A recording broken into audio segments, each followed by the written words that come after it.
Okay, so now that the hair is dry, you guys can see that guide that I've worked all the way around. I have my hair length set on top, and this guide is gonna allow me to tell me where I'm gonna anchor, pivot, and suspend up.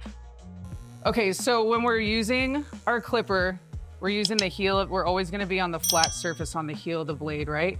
We're gonna start a guide, and where you need to start suspending from the head shape is where you anchor, pivot, and start to suspend out. So it is just how you explain to peel out from the head shape. And it starts to get a little faster here. So slow motion, anchor, pivot, and suspend out. When you're in real time, your hand is doing just a flat little flick away from the head shape. The reason we do this is because if we were to follow our head shape or lean into head shape, we're not gonna get that vertical square, lean, masculine head shape that we're looking for on most men's haircuts. So the first section is our first panel is our first guide. And this guide right here is gonna tell us the next guide and the next guide where we're gonna anchor, pivot, and suspend out. So I always have half of my previously cut section in half of my clipper, and the next section is in the other half of the clipper. And I continue to follow that all the way around. And that little guide where you anchor, pivot, and suspend is telling you the next area so that you're pivoting out the same time. So when you anchor, pivot, and suspend and you're moving that clipper the same time every time and following that guide, that's what's gonna get you a nice clean clipper work. I like to tilt the client's head just a little this way so that it makes it easier to line up the anchor of your clipper. Bye, darling. See you guys. Have fun.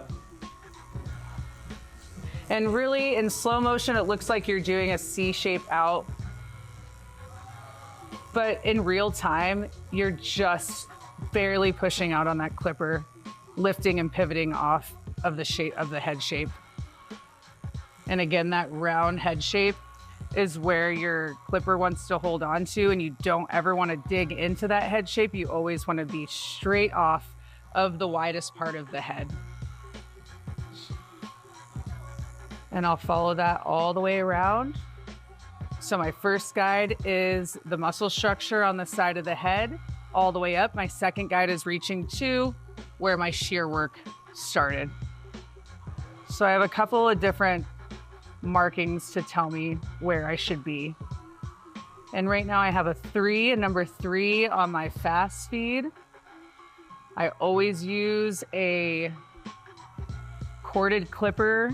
No matter how many cordless clippers will come out, I still feel like the power from a corded clipper is what works best for me. I think they last longer. I don't have to worry about a battery. And for me, I've always used a fast feed, so it's just my go-to clipper. I feel like once you start using a clipper, that's kind of the clipper you're gonna stick with, right? And you'll see there'll be a little bit of a disconnection right here. That's where I'll go in and finish in detail, either with clipper over comb or shear over comb in the end.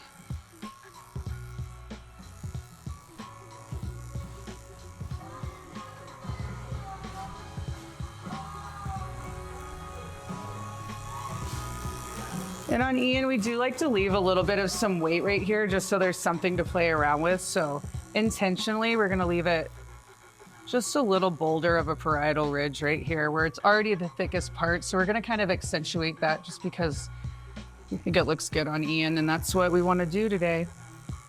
I'll go back around, I always work from right to left and then from left back around to right.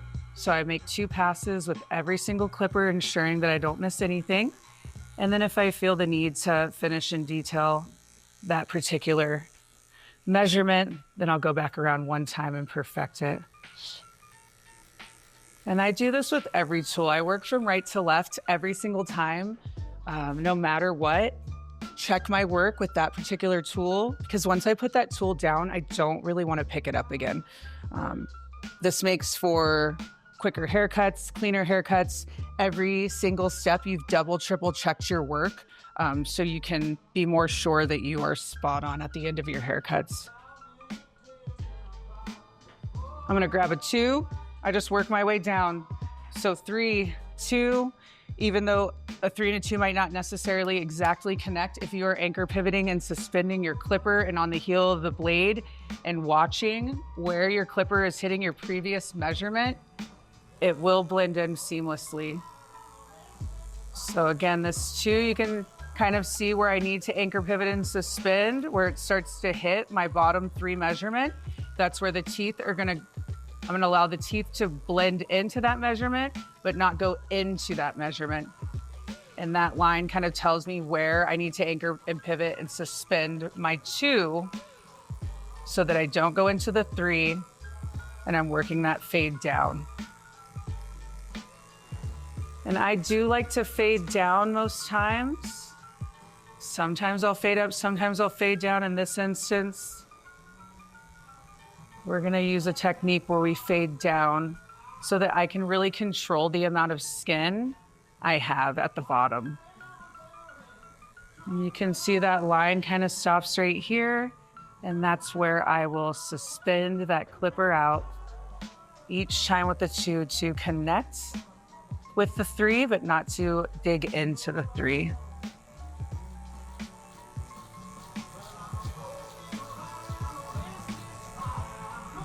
And you will see these cut the end of your blade kind of grabbing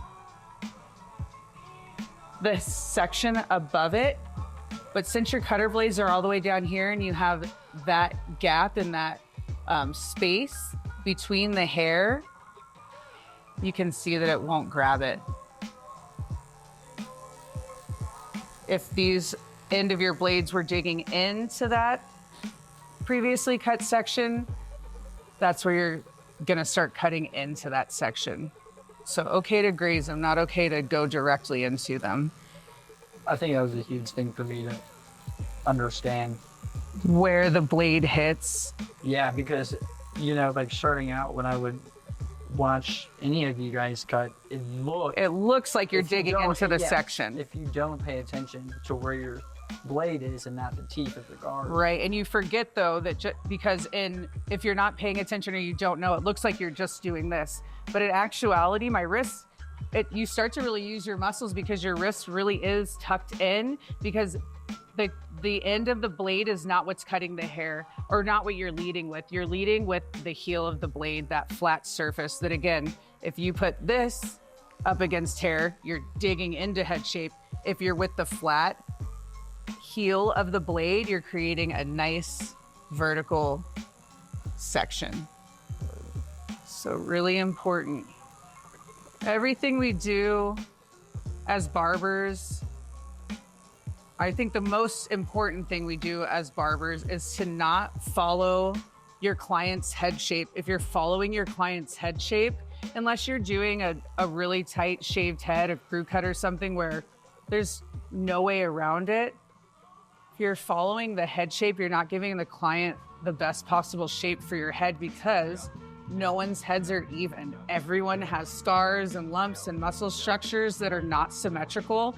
So the cool thing about being a barber is that we can create a perfect head shape on anyone just by the angles in which we use our tools and by adjusting the angles on each side. So if Ian's head shape was more muscular on this side, I would dig in and go a little shorter towards the head shape on this side, and might possibly peel out on this side so that I can fake a perfect head shape. And we have the opportunity to do that if you're learning how to use your tools properly, if you're really mastering clipper over comb and shear over comb, and all of these freehand techniques, because then you don't need the client's head shape to be perfect. You're the one in control of creating that head shape. So And anything's possible. You really can trick and make longer hairs here, shorter hairs here, and trick the eye into thinking that this is really a perfect head shape just by the lengths of hair. So sometimes on my clients, I'll have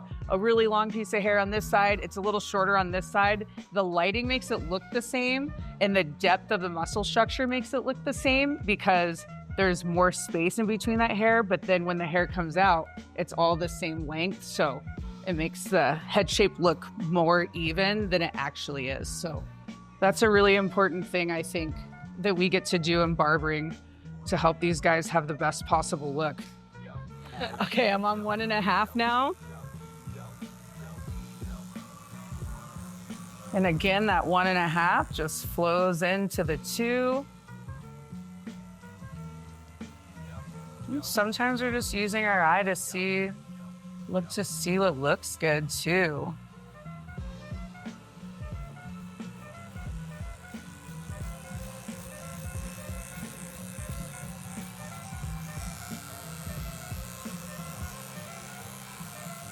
I think it's really important that you always keep 2 hands on your client.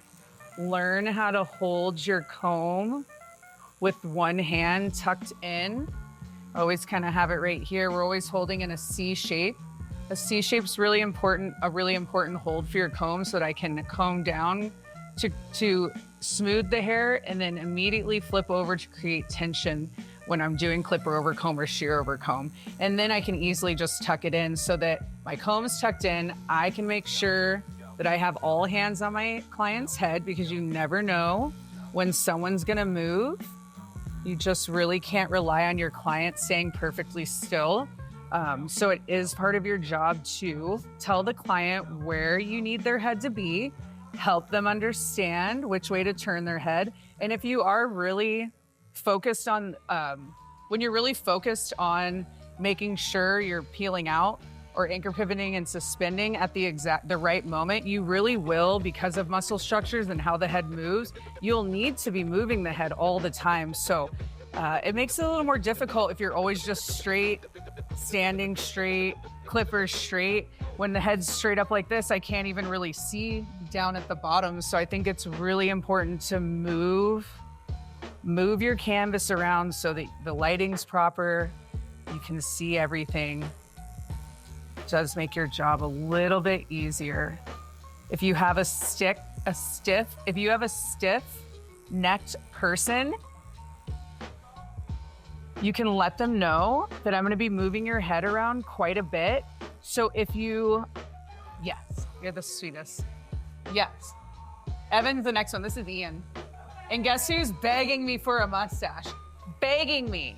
He's like, called me last night at like 2 a.m. He's like, Megan, we're getting a mustache today, right?